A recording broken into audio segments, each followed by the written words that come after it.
wabarakatuh. Baik teman-teman, di sini saya akan menjelaskan tentang metodologi penelitian secara komprehensif dan sistematis. Yang pertama yaitu ada masalah penelitian. Di dalamnya mencakup beberapa. Yang pertama ada identifikasi masalah. Dibagi menjadi dua, yaitu sumber masalah penelitian dan menemukan masalah penelitian. Lalu ada juga mendefinisikan masalah. Di dalamnya dibagi menjadi 4, yaitu variabel, jenis penelitian, merumuskan judul penelitian, dan masalah utama penelitian.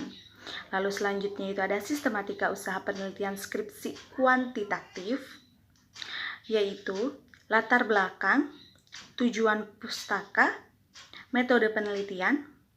Dibagi menjadi 5, yaitu batasan konsep dan definisi operasional variabel. Lalu yang kedua, validitas dan reliabilitas instrumen penelitian. Lalu yang ketiga, teknik pengumpulan data. Yang keempat yaitu populasi, sampel, dan teknik pengambilan sampel. Yang kelima, yang terakhir itu teknik analisis data. Lalu selanjutnya ada sistematika usaha penelitian skripsi kualitatif, yaitu di dalamnya ada 3. Yang pertama latar belakang masalah, yang kedua tinjauan pustaka, yang ketiga yaitu metode penelitian. Dibagi menjadi 4. Yang pertama batasan konsep, yang kedua yaitu teknik pengumpulan data, yang ketiga yaitu penetapan responden dan informasi penelitian, teknik analisis data.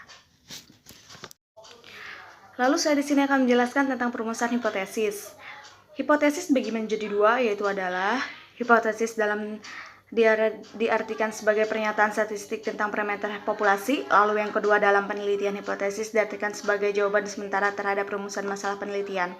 Lalu di dalamnya mencakup jenis hipotesis, yaitu ada 2, tanpa arah dan berarah.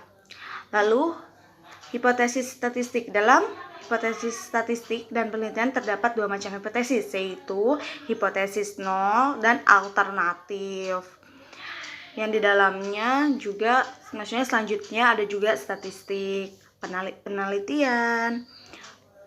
Lalu ada bentuk rumusan hipotesis, yaitu yang pertama hipotesis deskriptif adalah dugaan tentang nilai suatu variabel mandiri tidak membuat perbandingan atau hubungan. Lalu ada statistik yang digunakan untuk menguji hipotesis deskriptif. Lalu ada hipotesis komparatif, yaitu pernyataan yang menunjukkan 2 nilai dalam suatu variabel atau lebih pada sampel yang berada. Lalu ada statistik yang digunakan untuk menguji hipotesis komparatif. Lalu ada hipotesis hubungan asosiatif, adalah suatu pernyataan yang menunjukkan dugaan tentang hubungan antara 2 variabel atau lebih. Lalu selanjutnya itu ada statistik yang digunakan untuk menguji hipotesis asosiatif. Lalu ada hipotesis kausal atau sebab dan akibat. Hipotesis kausal adalah suatu pernyataan yang menunjukkan dugaan tentang pengaruh 2 variabel atau lebih. Lalu selanjutnya saya di sini akan menjelaskan tentang desain penelitian. Itu dibagi menjadi 4. Yang pertama yaitu populasi sampel, yang kedua yaitu jenis data, yang ketiga definisi operasional, yang keempat yaitu metode analisis data. Lalu selanjutnya definisi operasional dibagi ada macam-macamnya, ada macam-macam skala pengukurannya, yaitu skala pengukuran dan instrumen penelitian, yaitu macam-macam skala pengukurannya dibagi menjadi 4. Yang pertama yaitu skala nominal, skala ordinal, skala interval, dan skala rasio. Skala interval yaitu ada skala Likert.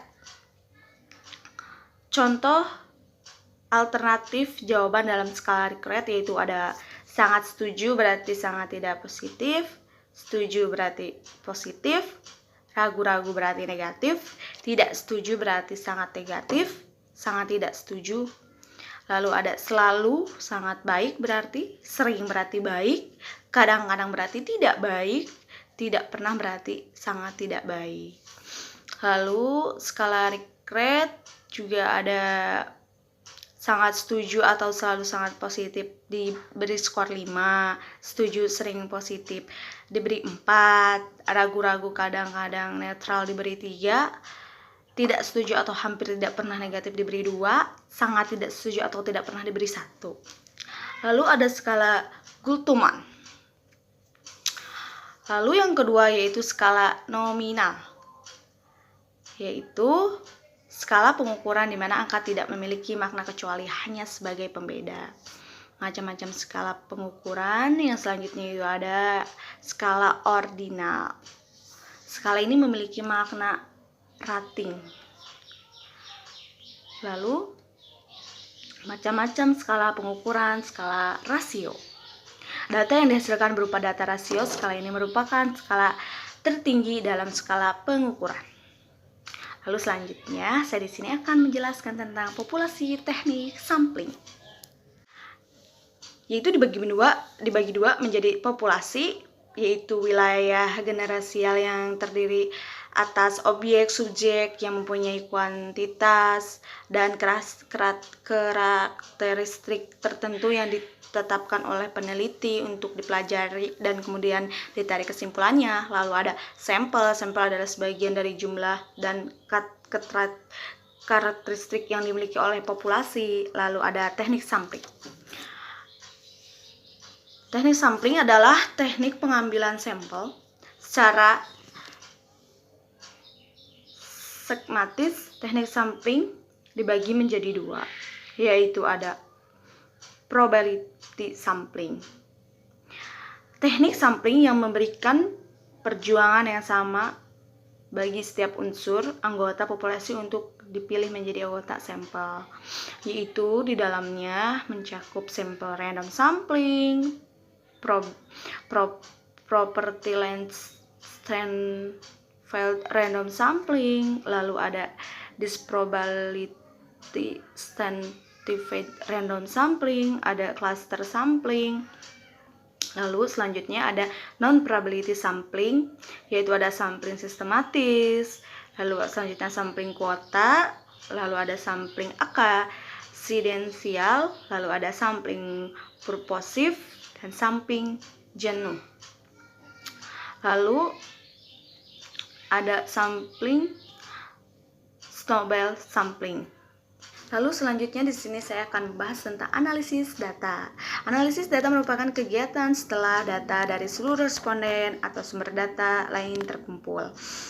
Lalu metode penelitian analisis data, yaitu teknik analisis data antara penelitian menggunakan statistik. Terdapat 2 macam statistik yang digunakan untuk analisis data dalam penelitian, yaitu yang pertama yaitu statistik deskriptif dan statistik inferensial. Inferensial di dalamnya mencakup 2, yaitu statistik parametris dan yang terakhir statistik non-parametris. Baik teman-teman, cukup sekian penjelasan dari saya. Kurang lebihnya mohon maaf. Billahi taufiq wal hidayah. Wassalamualaikum warahmatullahi wabarakatuh.